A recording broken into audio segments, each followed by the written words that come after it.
Que a graça e a paz de nosso Senhor e Salvador Jesus Cristo seja com todos. Bom dia, né? Estamos chegando aqui para mais um vídeo, Pastor Mauro Alves. Dizer para os irmãos que estamos de volta aqui na cidade de Tupã, né? Nós mudamos daqui para a cidade de Colina, retornamos para a cidade de Colina há 3 meses atrás e por algumas devidas circunstâncias que com certeza foi trabalhar de Deus e alguns acontecimentos que nos levaram a retornar aqui para Tupã, entendendo que Deus é quem está no controle de todas as coisas e é Ele quem estabelece os tempos e as horas e tudo aquilo que acontece, mesmo que a gente tenha o nosso livre-arbítrio e Deus permita que nós venhamos a tomar as nossas decisões, mas a gente também entende que Deus ele trabalha numa instância superior à instância dos homens e Ele vai nos dando sinais também para que a gente possa tomar decisões de modo correto. Peço a todos que orem por nós, para que o Senhor possa nos dar uma direção aqui nessa cidade e que possa abrir novos horizontes para nós aqui, para que nós possamos desenvolver o nosso ministério. Esse vídeo vai subir lá para o nosso canal. Se você ainda não se inscreveu lá no CETEMA, Centro Educacional e Teológico Ministério Apologético, faça isso lá no YouTube, dê um like lá para que esse vídeo possa se expandir. Compartilhe aí, por favor, esse vídeo. Manda um abraço a todos que já estão entrando aí. E como a gente tem feito aqui já, eu quero trazer mais uma vez aqui um assunto inédito. Mais um assunto inédito, né? Não inédito na Bíblia, mas a explicação que eu vou dar aqui, que eu acredito que é uma dúvida de muitas pessoas que leem a Bíblia, que ouvem as pregações. Então está passando aí no rodapé. O que significa trevas exteriores no texto bíblico? O que significa trevas exteriores no texto bíblico? Eu já ouvi muitas pessoas ensinando, pregando que trevas exteriores é o inferno. Só que quando a gente vai ler o texto com um pouco mais de atenção dentro do seu devido contexto, né? A gente percebe que o texto bíblico não está se referindo especificamente ou propriamente dito ao inferno. Então eu quero ler um texto aqui, bem conhecido no Evangelho de Jesus, segundo escreveu Mateus. É um texto muito conhecido dos leitores da Bíblia, né? Essa passagem aqui, Mateus capítulo 8, a partir do versículo 5. Acompanhe comigo se você tiver um exemplar da Bíblia aí. Diz assim: chegando Jesus em Cafarnaum, chegou junto dele um centurião, rogando-lhe, dizendo: Senhor, o meu criado jaz em casa paralítico e violentamente atormentado. E Jesus lhe disse: eu irei e lhe darei saúde. E o centurião respondendo disse: Senhor, não sou digno de que entre debaixo do meu telhado, mas dize somente uma palavra e o meu criado sarará. Pois também eu sou homem sob autoridade e tenho soldados às minhas ordens. E digo este, vai, e ele vai, e outro vem, e ele vem. E ao meu criado, faze isto, e ele o faz.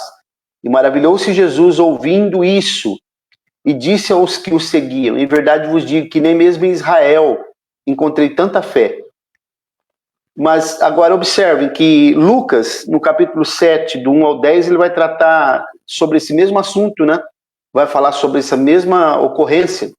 Só que ele vai omitir, a partir do versículo 11, ele não vai citar o que Jesus vai falar aqui, ó, sendo que Mateus escreve para os judeus, Lucas escreve para os gregos, porque era grego, e aqui ele omite esse final do texto que diz assim, ó: mas eu vos digo que muitos virão do Oriente e do Ocidente e assentar-se-ão à mesa com Abraão, Isaque e Jacó no reino dos céus. Jesus está falando aqui sobre o milênio, né, o reino visível. E os filhos do reino serão lançados nas trevas exteriores, e ali haverá pranto e ranger de dentes. Então disse Jesus ao centurião: vai, e como crestes, te seja feito. E naquela mesma hora, o seu criado sarou. Olha que passagem interessantíssima. Jesus está tratando aqui, ele foi procurado por um centurião romano, que era alguém que administrava, ou comandava, né, melhor dizendo, 100 homens, 100 soldados do Império Romano. esse homem, ele tinha alguém, um servo dele, que estava enfermo. Observe que esse homem não era soberbo, porque ele poderia ter descartado esse homem, né? Haja vista no Império Romano, a vida tinha muito pouco valor. Mas ele está preocupado com o seu servo. E ele foi até Jesus para que Jesus pudesse curá-lo. Jesus prontamente se prontificou a ir com ele até a sua residência, mas ele disse não, ele entendeu o princípio de autoridade. Ele disse, não é necessário, porque eu sou homem de autoridade, mas também estou debaixo de autoridade. Falando essas palavras, ele entendeu que Jesus era uma autoridade maior que ele. Quando ele entende isso, ele entrou no mundo espiritual. Ele achou a chave para o mundo espiritual. E Jesus se maravilhou, disse, nem mesmo em Israel encontrei tanta fé. Mas olha o que interessante, a partir do versículo 11, Jesus vai então explicar uma coisa aqui. Ele diz que, mas eu vos digo que muitos virão do Oriente e do Ocidente, ele está falando aqui de gentios que vão entrar no reino de Deus, e sentar-se-ão à mesa com Abraão, Isaque e Jacó no reino dos céus. Quer dizer, no milênio, quando Jesus vai servir aquela grande ceia, que muitos dizem que vai acontecer no céu, mas que na verdade não é no céu, é no milênio, né? A ceia das bodas. Eu tenho um vídeo que eu indico para você, que está lá no nosso canal, né? A ceia das bodas, as bodas do cordeiro e a ceia das bodas ocorrem no mesmo lugar, procura lá e você vai ficar sabendo que são eventos distintos, que não ocorrem no mesmo ambiente. Então, olha aqui, verso 11. Mas eu vos digo que muitos virão do Oriente e do Ocidente e assentar-se-ão à mesa com Abraão, Isaque e Jacó no reino dos céus. E os filhos do reino, que deveriam ser aqueles que iriam entrar, né, lá no reino, ele está se referindo aos judeus aqui, serão lançados nas trevas exteriores. E ali haverá pranto e ranger de dentes. O que são as trevas exteriores? É o inferno? Muita gente prega que é o inferno. O que você acha? Você já estudou sobre esse assunto? Para a gente entender esse assunto, a gente tem que observar que o contexto que Jesus está falando aqui está se referindo sobre o milênio, sobre o reino dos céus. Ele utiliza essa palavra reino dos céus, Mateus, porque quase não aparece a palavra reino de Deus aqui, pelo fato de que ele escreve, mas na verdade reino de Deus e reino dos céus são palavras intercambiáveis, né, correlatas, sinônimas.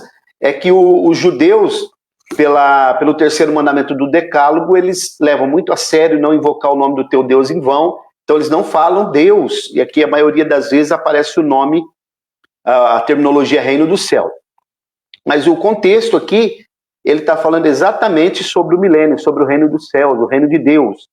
E ele está dizendo que muitos gentios que virão do Oriente, do Ocidente, vão entrar, vão se assentar à mesa com Abraão, Isaque e Jacó no reino dos céus. E os filhos do reino, os judeus, não vão entrar no milênio e serão lançados nas trevas exteriores. O que seriam as trevas exteriores? Partindo de um pressuposto que durante o período do milênio, a Nova Jerusalém, a cidade celestial, ela fica sobreposta, segundo Isaías capítulo 2, né? Isaías capítulo 2, Miqueias, o profeta Miqueias também fala sobre isso, ela vai ficar sobreposta sobre a Jerusalém terrena.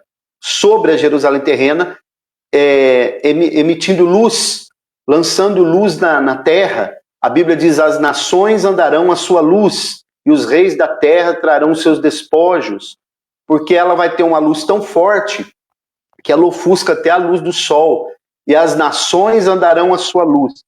Então, partindo desse pressuposto, fazendo um paralelo com Mateus capítulo 25, quando Jesus separa os bodes das ovelhas, os bodes, eles não entram, não vão entrar para o milênio, e as ovelhas entram para o milênio. Os bodes são colocados à esquerda, e as ovelhas são colocadas à direita e entram para o milênio. Então, o que são trevas exteriores? Observe que as trevas não são interiores. Trevas exteriores são aqueles que não vão entrar para o milênio, e assim não participarão de todo o fulgor, toda a luminosidade, não receberão a luz projetada pela Nova Jerusalém. Isso aqui, de um modo bem simplista, explicando, significa exatamente o que a Bíblia quer dizer sobre trevas exteriores, aqueles que não vão conseguir entrar para o milênio e não receberão a luz emitida pela Nova Jerusalém. Depois eu te aconselho a ler o Salmo 48, que fala muito sobre a Nova Jerusalém. Vou ler só um pedacinho aqui, para você ter uma noção, né? Quando a gente lê lá no final do livro do Apocalipse, que fala as medidas dessa cidade, essas medidas elas são elevadas à quinta potência, porque é algo que a nossa mente não consegue alcançar, o tamanho dessa cidade. Então aqui, ó, no Salmo 48, olha o que a Bíblia diz. Grande é o Senhor, muito digno de louvor, na cidade do nosso Deus, no seu Monte Santo. Formoso de sítio e alegria de toda a terra é o Monte Sião. Monte Sião que está falando aqui, Sion, né? É o Monte Sião original, lá no céu, onde está o trono de Deus. A terra sobre os lados do norte, a cidade do grande rei. Verso 3. Deus é conhecido nos seus palácios por um alto refúgio. Olha aqui, a cidade, ela tem palácios. Porque eis que os reis se ajuntaram, eles passaram junto. Viram-no e ficaram maravilhados, ficaram assombrados e se apressaram em fugir. Tremor ali os tomou e dores como de parturiente. Tu quebras as naus de Tarse com um vento oriental. Então aqui ele está narrando aqui toda a beleza, conjunto de beleza, de palácios que é composta a Nova Jerusalém. Então espero que você tenha gostado desse assunto. Então o que significa trevas exteriores no texto bíblico? Significa ficar fora do milênio e não receber a luz projetada pela Nova Jerusalém. E aqui também mais algo, só a nível de curiosidade, toda a palavra hebraica que ela termina com som de M de Maria, Yerushalém, por exemplo, Jerusalém, ela é plural. Então Jerusalém, por que é plural? Porque tem duas, tem a terrena e tem a celestial. Espero que você tenha gostado. Espero que você se inscreva lá no nosso canal, né? CETEMA, Centro Educacional e Teológico Ministério Apologético. Compartilhe esse vídeo, ore por nós, fiquem na paz do Senhor e até uma próxima eventual oportunidade, se o Senhor permitir. Abraço a todos, até mais.